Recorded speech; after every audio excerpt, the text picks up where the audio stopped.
Merci beaucoup. Et ces cris viennent spécialement du comité d'action culturelle de Sikensi. On les applaudit très fort. Merci. Merci d'avoir effectué le déplacement. Merci beaucoup et vous organisez bientôt un festival. On y sera. On va poursuivre cette émission, si vous le voulez, n'est-ce pas? Oui, je le dis. À dessein, nous allons poursuivre et retrouver... Salut, bonsoir, ça va? Salut, voilà. Voilà, faut pas, on s'emmerde. Il a troublé notre fête. Je suis son excellence président Vescaille, président de la Kwazopi. En Kwazopi, c'est Hope Rap. Maintenant, j'ai réussi, j'ai pas de veste. Voilà. Voilà. Non, moi, j'ai un message à donner à toutes les femmes de la Kwazopi. Je ne vous comprends pas, vous les filles, là. Quand on vous drague quand même, acceptez. Non, acceptez, ça me coinque le cœur, là. Sérieux. Ça me coinque le cœur. Chez nous, en Kwazopi, par exemple, il y a un Kwazopien, un Béninois qui a passé 28 ans à draguer une fille à refuser. 28 ans. Bon, il a diminué un peu. 29 ans, il a refusé. Et le matin, quand elle passe, quand elle voit le Béninois, elle se moque de lui en mode savane à la tatan. Le pointeur doit payer. Cache, le pointeur doit payer. Cache, le pointeur doit payer. Cache. Il doit payer. Cache. À midi, quand elle passe, quand elle voit le Béninois, elle se moque de lui encore en mode savane à la. Le pointeur doit payer. Cache, le pointeur doit payer. Cache, le pointeur doit payer. Cache. Il doit payer. Cache. Le soir, quand on voit les Béninois, elle se moque de lui encore. Le pointeur doit payer. Cache, le pointeur doit payer. Cache, le pointeur doit payer. Cache. Il doit payer. Cache. Benoît dit oui, c'est vrai, tu as raison. Le pointeur doit payer cash. Mais en Côte d'Ivoire, il y a un artiste qui me plaît beaucoup, il s'appelle Molière. Il a aussi chanté La vie est belle, belle comme la rose. C'est pas tous les Béninois qui ont le cœur de Jésus. Mon papa au Bénin, il fait une photo, je lui apporte toi ta photo. Demain matin, tu vas mourir. Quand elle a entendu ça, elle a attrapé les Béninois, elle lui dit, la première fois que nos regards se sont croisés, il n'y a pas eu de mort. J'ai juste compris qu'il y aura quelque chose tout de suite à l'hôtel. Quelque chose de si fort. Quelque chose d'intense. Si tu m'aimes vraiment, appelle ton papa pour qu'il ramène la photo. Parce qu'en ce moment, il ne veut pas mourir. Son excellence, président Vescaille. Son excellence, président Vescaille. Bravo. C'est un artiste humoriste. Quand même, il a un parcours. Il est artiste humoriste depuis 2006. Il a représenté à maintes reprises la Côte d'Ivoire au Sénégal. C'est vrai qu'il n'est pas très connu de la télévision, mais à la radio, on le connaît très bien et particulièrement sur Fréquence 2. J'ai eu à animer l'émission Surtout ne riez pas avec la bande, avec Dr Philo, avec bien sûr Président Vescaille, n'est-ce pas? Alors ça va, tout va bien? Ça va bien, mais les sorciers de mon village, les gars, ils sont contents. Cachez-vous alors, cachez-vous, sous la table. Il ne vous voit plus. Ça va? Ouais, ça va. Alors vous préparez quelque chose, hein, un spectacle. Ouais. Avant de parler du spectacle, dites-nous, la Kwazopi, là, c'est situé où? Non, la Kwazopi est un état continental situé entre les tropiques du Cancer et les tropiques du Capricorne. Si je manque que Dieu m'envoie en France. Si je manque que Dieu m'envoie en France. En fait, la Kwazopi est située au nord de l'Afrique du Sud et au centre de la Côte d'Ivoire. Merci infiniment. On essaiera quand même d'y aller pendant les vacances. La drague en Kwazopi, c'est bien le thème de votre spectacle. Ouais. Bon, le 4, j'aurai un spectacle quelque part ici à Abidjan. Donc, j'invite comme ça toute la population abidjanaise à venir. C'est que sur la Caro Gang sera là. Hein? Oui. Oui, j'arrive. si tu viens, il y a gagné temps. Hein? Merci beaucoup, Son Excellence Président Vescaille. J'espère qu'il vous a apporté encore plus de joie. Hein. On va poursuivre l'émission et puis retrouver tout de suite Alicia Zena pour Les Potins. C'est parti.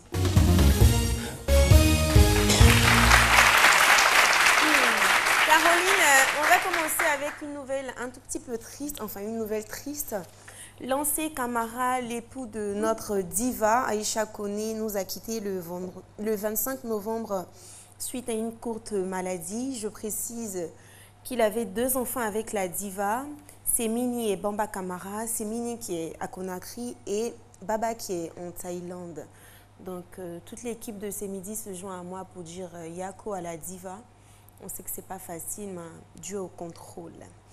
On va partir avec Peter du groupe P-Square, qui s'est fait lyncher sur les réseaux sociaux par les Nigérians qui ont jugé sa posture un peu extraordinaire. Ils l'ont comparé à un gay, au fait. Enfin, ils ont dit qu'il était gay, parce qu'il s'était assis comme ça. Bon, Aïe. moi je... Mais est-ce quelle est la gayitude ici? Parce que moi, je ne vois pas... Non, mais en fait, la gay attitude, c'est pas... Je pense qu'ils sont allés quand même un peu fort. Wow.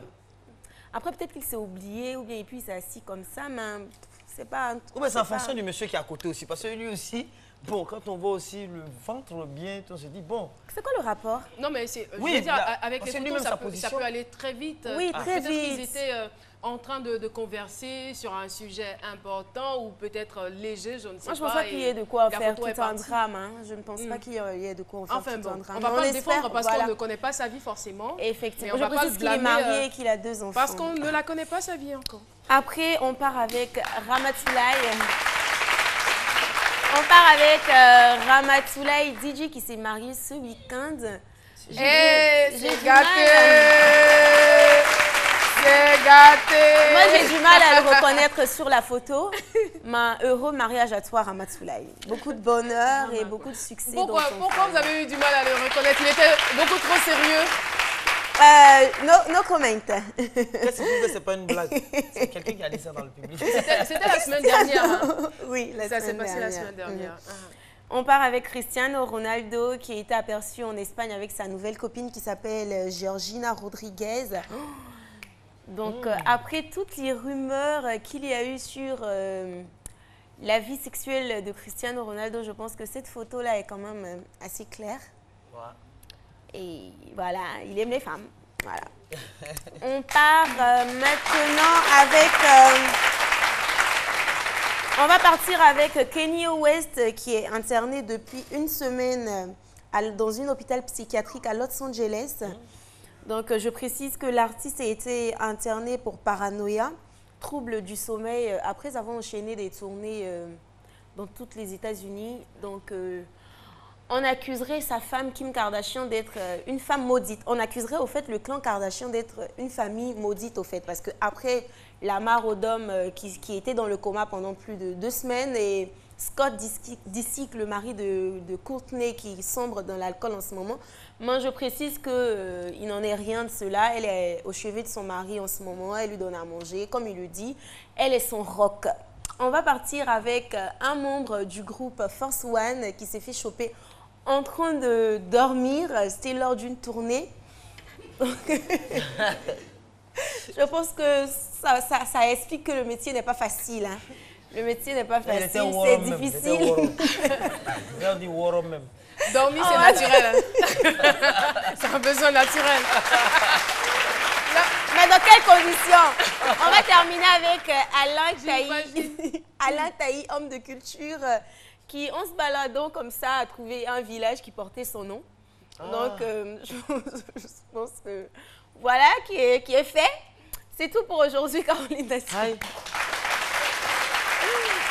Merci beaucoup, Alissa Zena. Eh bien, je l'annonçais, notre invitée surprise, c'est une grande dame. Elle est écrivaine et auteure de plusieurs œuvres. Elle est aujourd'hui rédactrice en chef du magazine Femmes d'Afrique et auteure des œuvres Juste une question de cœur, un recueil de nouvelles sur la réconciliation, Je te le devais bien, Le crépuscule de l'homme et bien d'autres. En tout cas, moi, j'ai eu du plaisir, j'ai pris du plaisir à la recevoir à midi chez nous en son temps. Souvenir.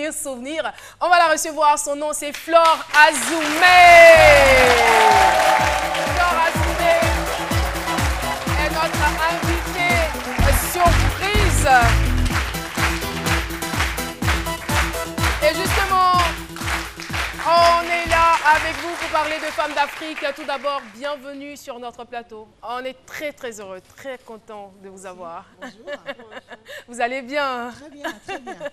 D'accord, alors on parle aujourd'hui de femmes d'Afrique. On va dire ce magazine qui est sur le marché depuis une trentaine d'années. Je pèse mes mots, hein, parce que le premier numéro est apparu en 1983. Oui, à peu près, oui.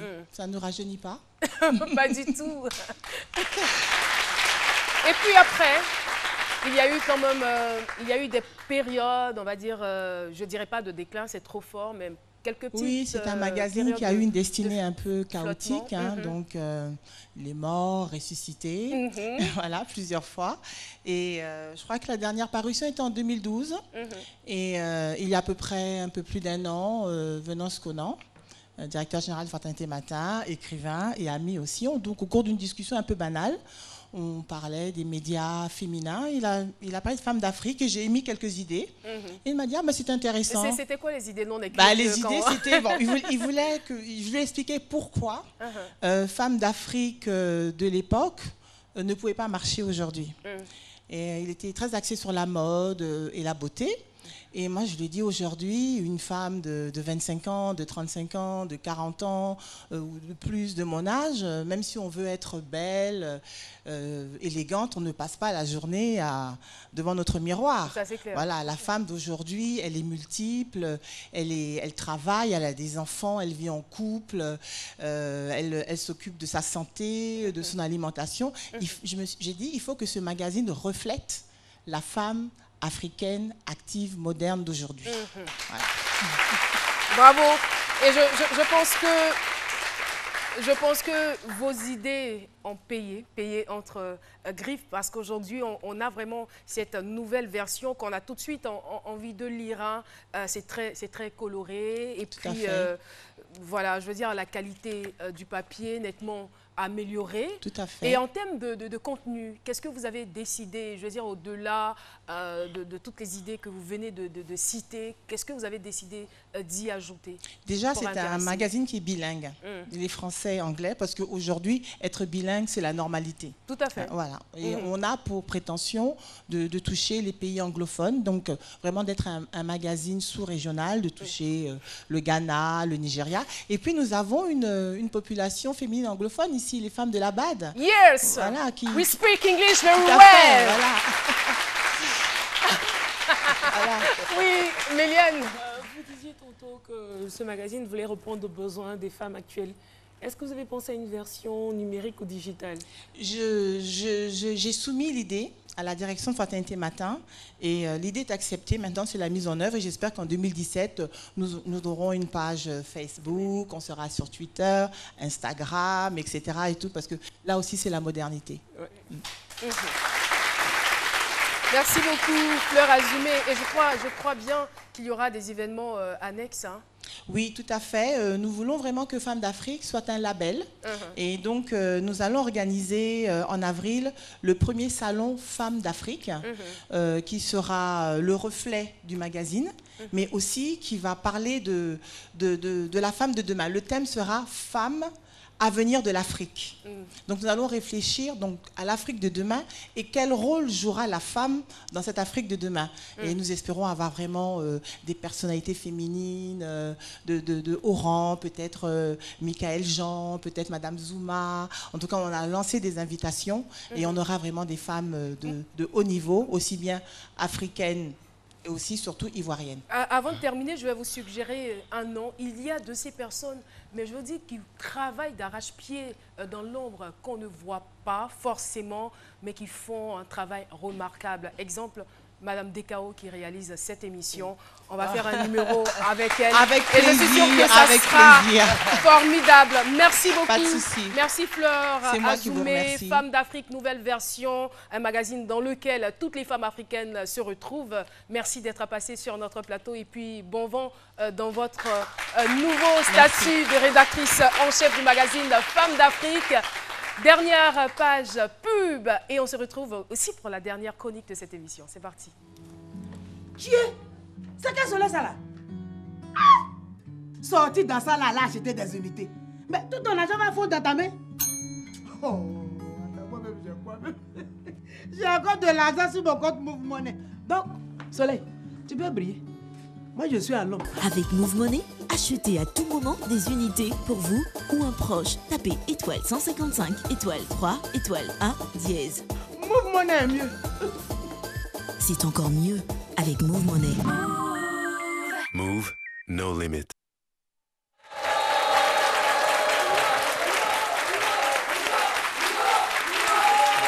Merci beaucoup les femmes actives et les intellectuels de, je dirais même pas de demain, dans quelques années seulement on vous retrouvera. Ouais, elles sont là dans ce studio. Alors Méliane, on s'intéresse aujourd'hui aux hommes, à la posture des hommes. Oui, c'est parti. Aujourd'hui, on va parler de posture des hommes et j'aimerais que Monsieur Philo se prête au jeu. Pouvez-vous, s'il vous plaît, être mon mannequin pour ce jour? Merci. Comme vous voyez et puis vous insistez, sinon moi-même. D'accord. Je peux voir. Asseyez-vous. D'accord. Non, sur le... Oh, mais ah, non. d'accord. Là, Parce qu'on avait dit tantôt avec les femmes que s'asseoir détermine le type de personnalité que nous sommes. Par exemple, vous asseyez un droitier qui met sa jambe gauche sur la jambe droite. Essayez-vous, s'il vous plaît. Mettez la jambe... Oui. Monsieur Philo, il est droitier. Lorsqu'il met la jambe gauche sur le pied droit, cela veut tout simplement dire qu'il est gêné. Donc, lorsque vous êtes droitier et que vous avez cette posture en face c'est de façon générale, hein. Voilà, oui, de façon générale. Moi, quand je fais comme ça, c'est que là, lorsque vous le faites en face d'une dame, cela veut dire que vous êtes sous le charme et vous essayez de vous retenir. Par contre, si vous êtes droitier, la posture idéale serait de mettre la jambe droite sur la jambe gauche. Comme ça. Voilà. Ça veut dire que vous maîtrisez, vous êtes totalement à l'aise. C'est pareil pour les gauches, on fait juste l'inverse. Ensuite, la posture équerre, la cheville sur le genou. Comme ça? Voilà, mettez la cheville sur le genou. Cela veut simplement dire que vous mettez une distance entre vous et les personnes en face. Généralement, dans certaines cultures, c'est mal vu parce que montrer la semelle d'une chaussure peut être considéré comme un geste très mal poli. Donc, il faut éviter cette posture. Et surtout, même quand la semelle même est finie d'un côté, là même ça, c'est autre chose. Ensuite, on a ces hommes-là qui s'asseyent en écartant les jambes. Ah bon? Oui. Comment? Ils se disent, bon, je suis un homme, vous écartez les jambes, monsieur. Comme ça? Non, pas comme ça, essayez-vous. Comme ça? Comme ça, généralement, lorsqu'on le fait, c'est pour affirmer sa masculinité. C'est pour dire qu'on est viril et tout. Mais si vous adoptez cette posture lors d'un entretien d'embauche, bon... On vous fout à la porte. Moi, j'ai envie de dire quelle injustice. Franchement, c'est ce que je Quand les femmes s'asseyent de la sorte, on dit non, mais elles sont légères. Et puis là, quand c'est les hommes, oui, mais bon, il faut que ça change. Hein. C'est quelle société phallocrate, ça? Ensuite, on a la dernière posture à ne surtout pas adopter, les jambes allongées. C'est-à-dire, on s'assoit et on met en étant. Voilà. Comment ça? Rapprochez vos deux jambes. Vous me venez faire, je suis fatigué, mais... Votre chronique là, non, c'est la posture des hommes, s'il vous plaît. Comme ça? Voilà, justement, s'asseoir comme ça, c'est preuve de légèreté. Ça veut dire et de rassasiété aussi. Parce que comme vous êtes rassasié, cela veut simplement dire que vous manquez d'éducation, vous manquez de courtoisie. Alors, vous pouvez simplement vous asseoir en rapprochant vos deux jambes. Un peu comme les femmes, ou simplement, si vous êtes droitier, mettez la jambe droite sur la jambe gauche. Comment? Donc, voilà, rapprochez vos genoux, s'il vous plaît, monsieur. Comme ça? Et voilà. Tout simplement, et ayez le buste un peu droit. Comme ça? Voilà, justement. Mais ça, c'est une position présidentielle. Généralement, les présidents, c'est comment ils s'asseyent? Mais justement, c'est la posture à adopter. Ah, d'accord. Ça donne fière allure et ça donne fière allure. Et puis, ça détermine qui vous êtes. Donc, sachez vous asseoir tout simplement. Merci beaucoup, Méliane. Alors là, je vais me rapprocher de notre futur président. Il est dans une posture présidentielle. Alors, c'est ton jamais. Merci beaucoup, public de ce midi. On dit encore merci à nos amis de Sick and See. Vous pouvez déjà vous lever parce que nous sommes à la fin de cette émission. Merci d'avoir été avec nous. Merci au fan club ce midi. Merci. Et merci beaucoup à vous, très chers téléspectateurs, d'avoir été avec nous. Rendez-vous demain à partir de 12h pour un autre numéro de C'est Midi. On ne sait pas encore ce qu'on va vous proposer. Enfin, nous, on le sait, mais vous ne savez pas ce qu'on va vous proposer. Mais ça sera quelque chose de phénoménal, comme d'habitude. Merci infiniment et très, très bon appétit. N'oubliez pas, à 13h, le déjeuner. Enfin, déjeuner avec... le président. Monsieur le Président nous offre le déjeuner. Au revoir.